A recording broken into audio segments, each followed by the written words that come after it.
Islam, Islam, Islam, Islam, Islam, Islam, Islam, Ahmadiyat, Ahmadiyat, Ahmadiyat.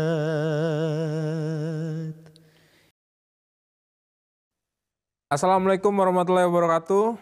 Pemirsa MTA dimanapun Anda berada, kembali lagi bersama saya Yogi Arida di program acara Ahmadiyah Islam.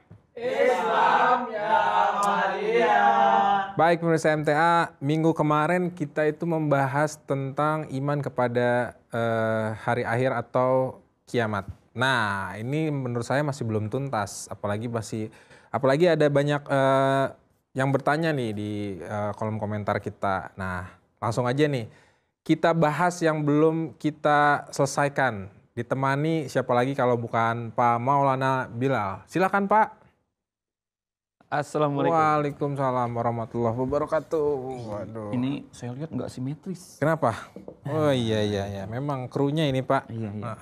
Makasih loh Pak. Udah Iya. Alhamdulillah. Saya duduknya pelan-pelan nih. Jasanya agak sempit. Oh gitu ya. Saya yang naik berat badan. Iya betul. Itu memang jasa sempit memang. Saya itu jasa sempit. Baik. Bapak gimana? Sehat Pak? Alhamdulillah sehat. Alhamdulillah sehat ya. Alhamdulillah sehat.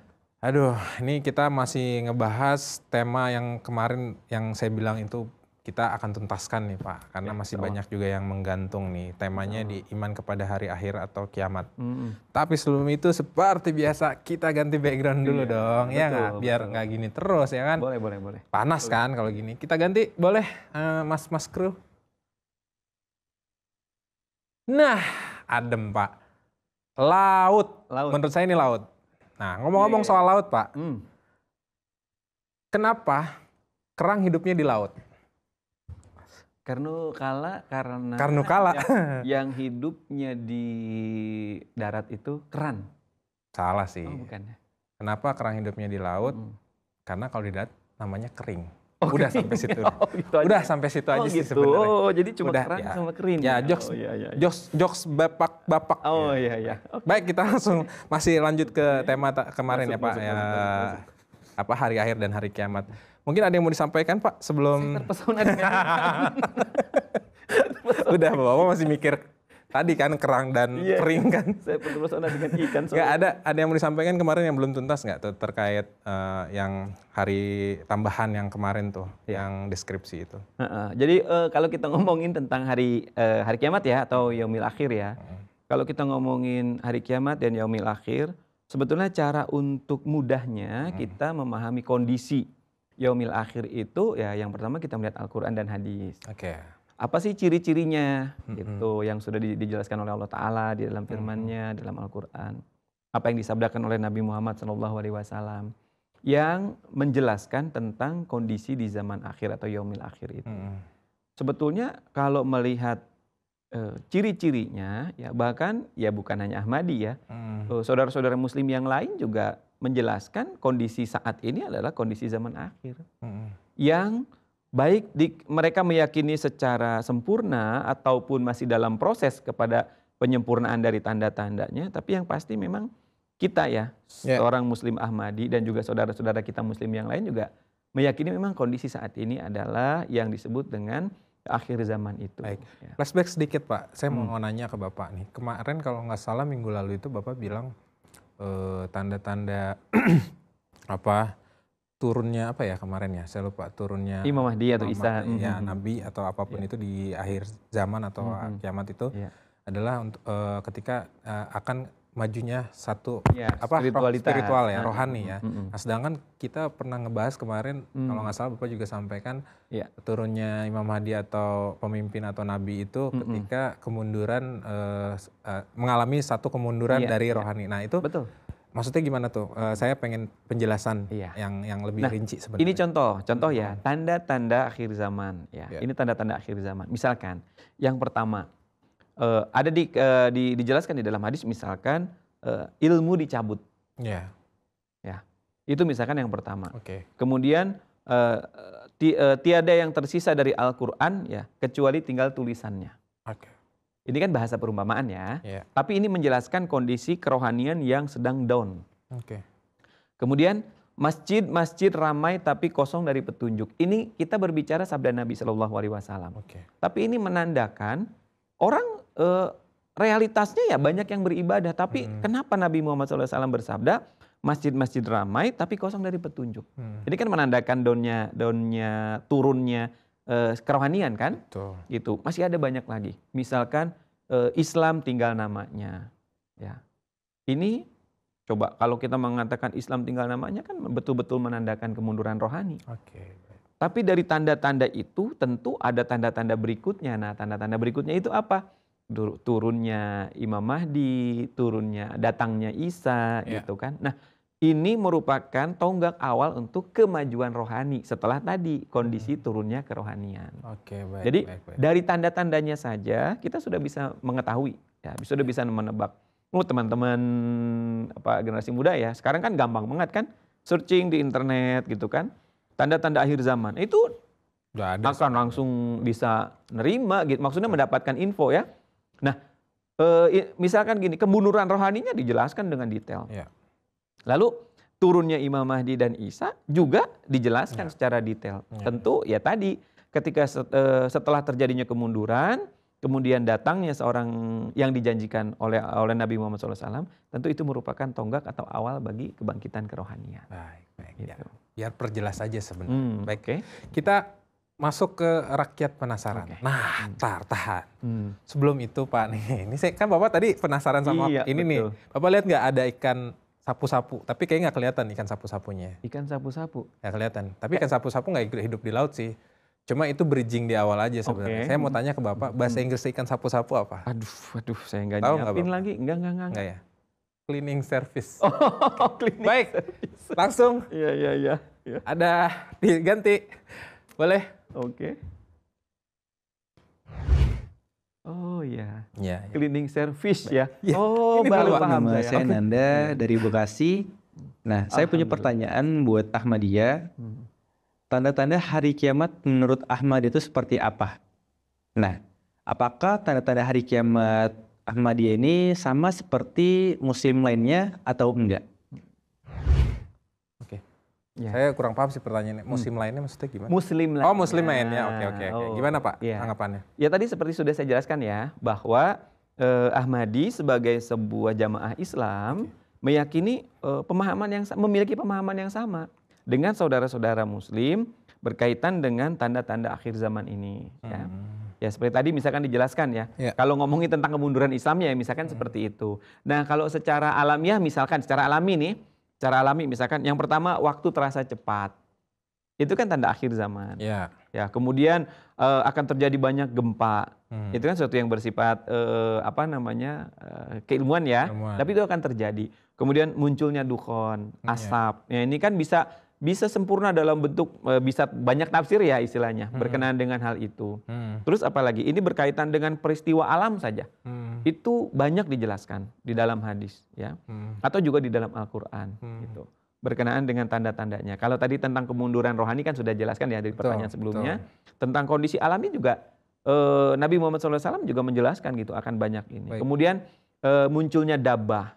Apa itu? Dabah itu kalau secara terjemah kata diartikannya atau dipahami secara umumnya hewan yang bentuknya aneh misalkan gitu ya. Tapi kalau kita melihat secara konteks atau kita melihat secara lebih detail, dabah itu merupakan perwujudan dari virus. Oh, oke. Makanya tidak aneh kan di zaman akhir ini dalam sejarah perjalanan umat manusia Ya. banyak terjadi wabah-wabah yang sangat luar biasa. Terakhir kemarin kan corona. Oh betul, terakhir kemarin misalkan corona.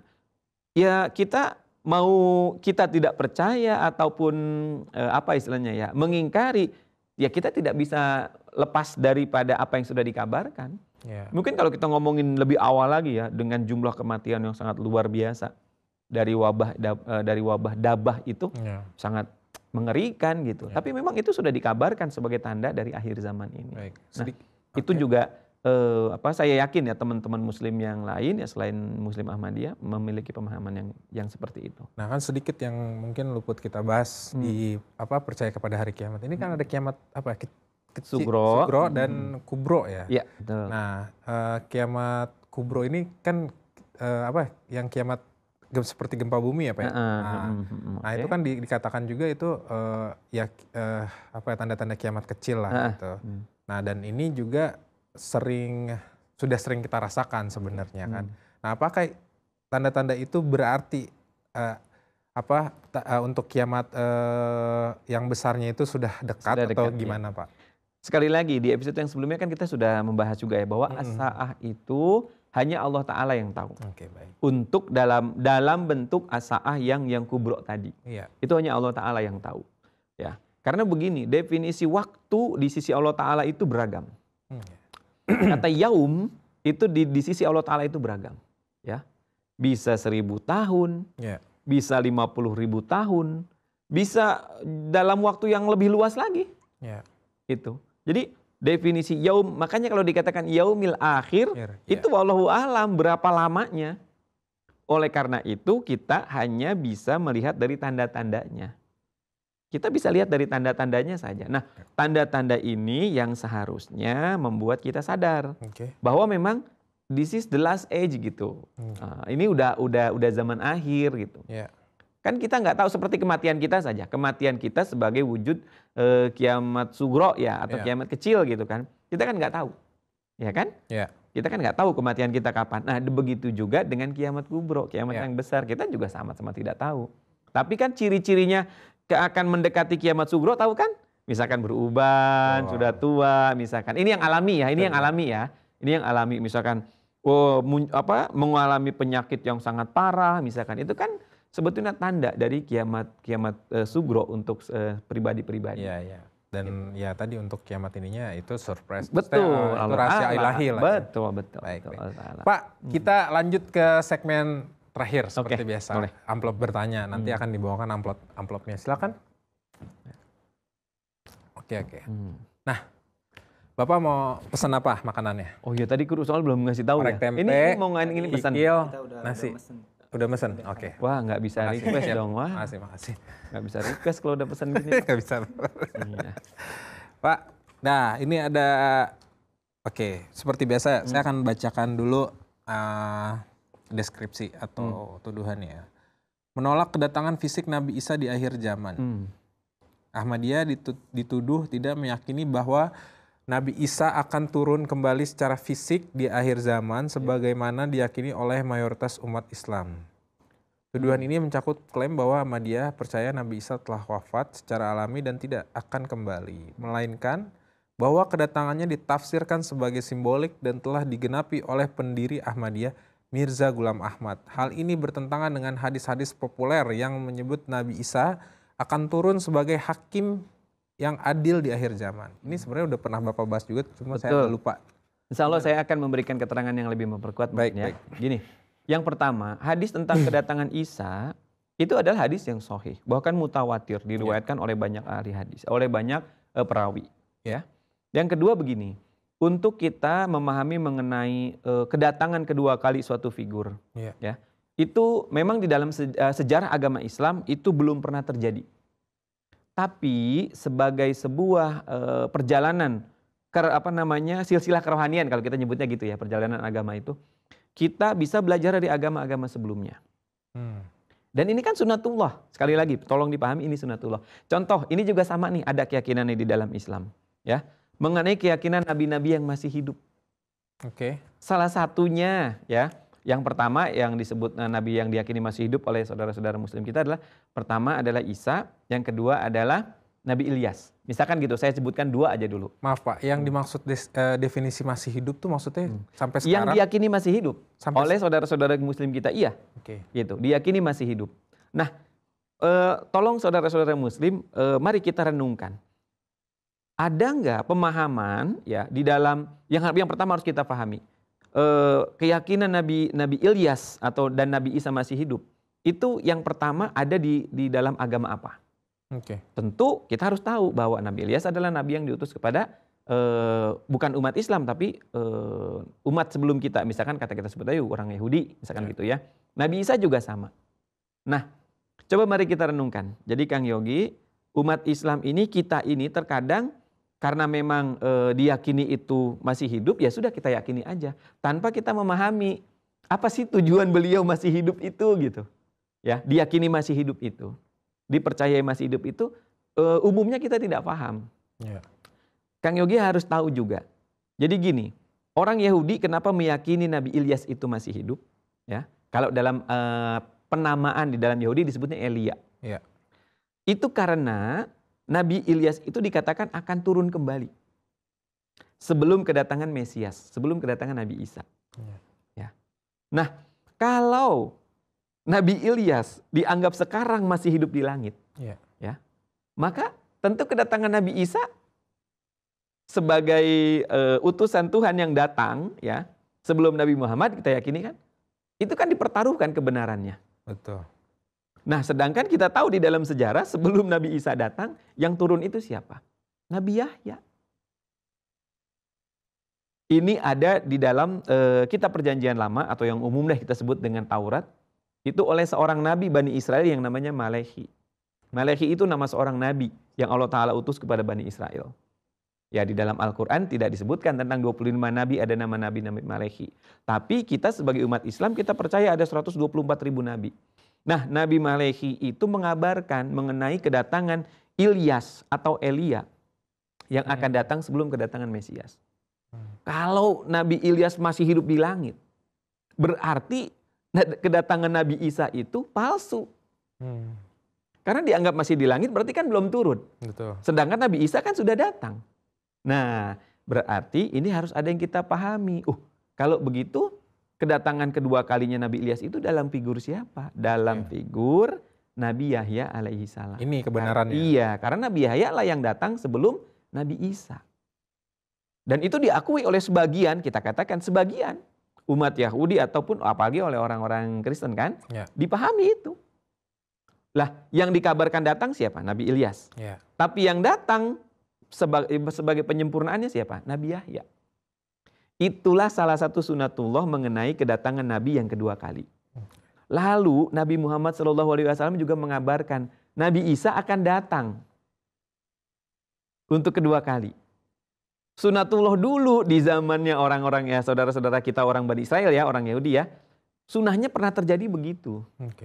Nabi Ilyas yang dulu sudah wafat, tidak turun lagi ke dunia dalam jasad beliau yang dulu. Tapi orang yang secara rohani memiliki kesamaan dengan Nabi Ilyas, yaitu Nabi Yahya.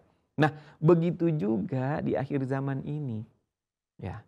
Karena sunahnya begitu. Nabi Isa yang dahulu sudah wafat. Jadi yang akan turun Maka yang akan turun adalah orang yang memiliki kedudukan rohani seperti Nabi Isa. Makanya sebagian orang di dalam Al-Quran dikatakan masalah Isa. Gitu. Jadi pemahaman seperti ini bukan menyalahi sunnah, justru sesuai dengan sunnah. Silakan pelajari dalam sejarah agama-agama. Jadi sangat sederhana. Kan saya yakin semua umat Islam pada umumnya ya meyakini Nabi Ilyas masih hidup. Bayangkan kalau kita secara polos memahami itu, waduh, itu Nabi Isa bisa kita yakini sebagai dusta. Betul. Karena Nabi Ilyas itu akan datang sebelum Nabi Isa. Kalau kita meyakini Nabi Ilyas masih di langit, berarti Nabi Isa itu dusta. Nauzubillah kan? Nah, ini adalah sebuah pemahaman yang harus dipahami oleh umat Islam. Bahwa sunatullah kedatangan untuk orang yang kedua kalinya itu selalu, bukan selalu deh kita ngomonginnya ya, pada umumnya gitu deh. Tapi memang dalam sejarahnya ya selalu orang lain yang memiliki kedudukan seperti Nabi itu yang dikabarkan kedatangannya. Begitu juga kedatangan Nabi Isa di akhir zaman ini. Baik. Ya? Menarik sih, menarik. Saya juga baru tahu tuh sebenarnya analoginya seperti itu tuh.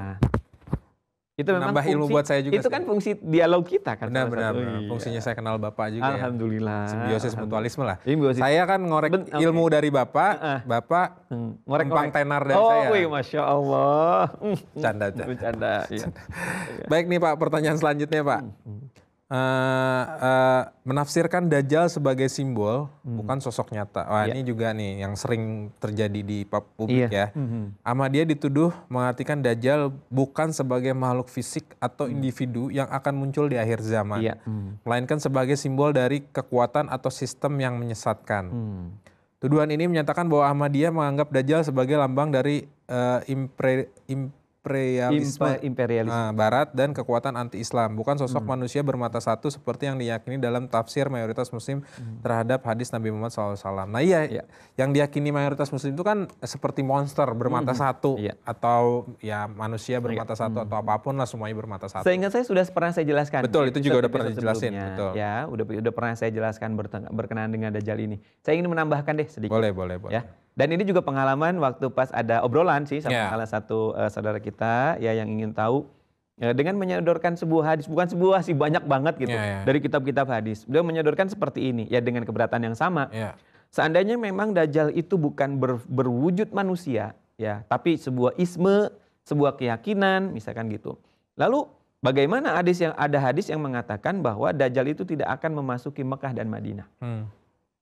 Saya menjawabnya dengan penjelasan seperti ini, Kang Yogi. Saya bilang, ini fakta. Ya.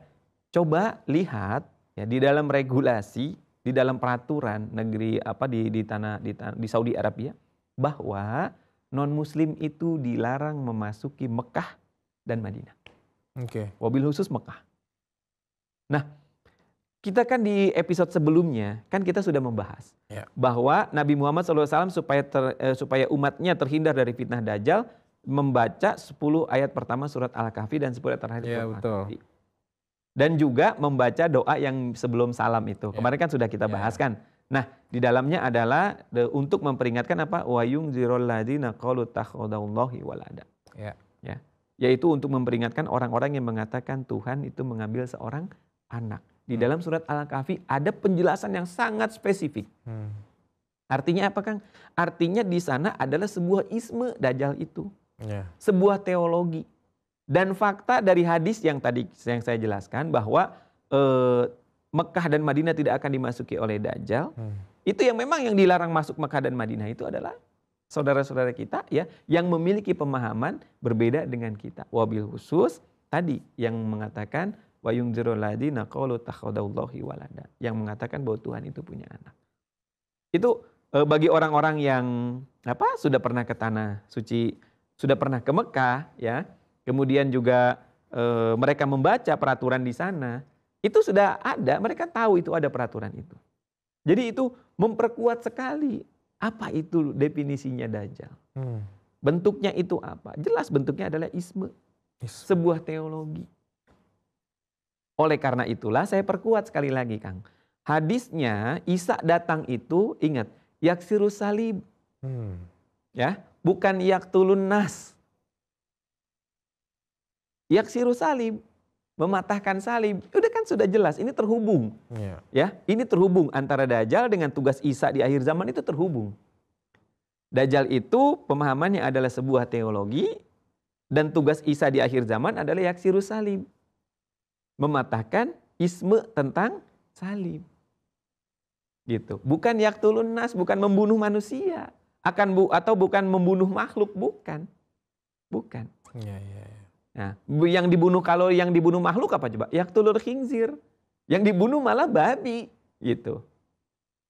Nah, ini Kang Yogi. Jadi sekali lagi berkaitan dengan Dajjal itu secara lebih spesifiknya adalah isme. Isme ya.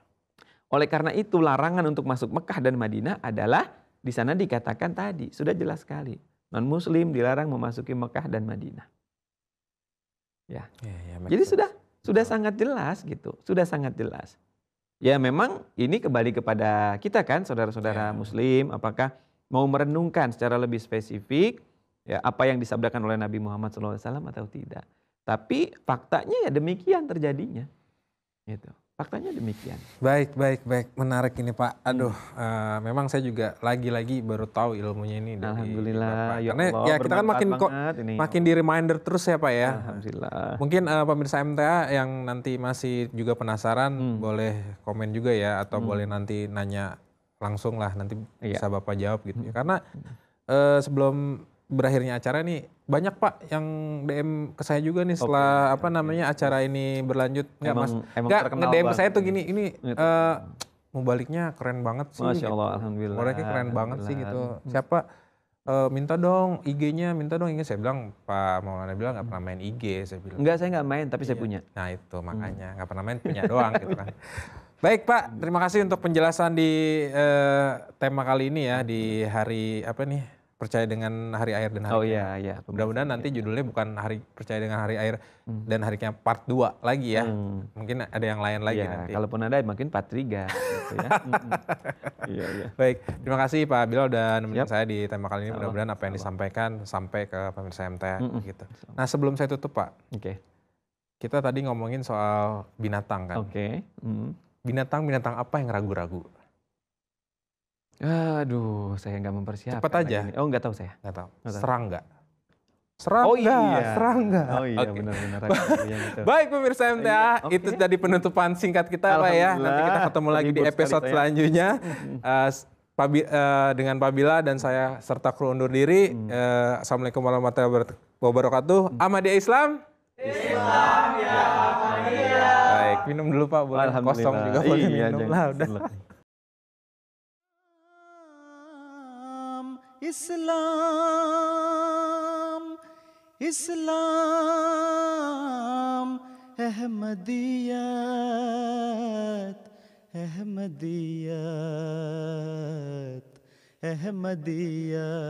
Ahmadiyat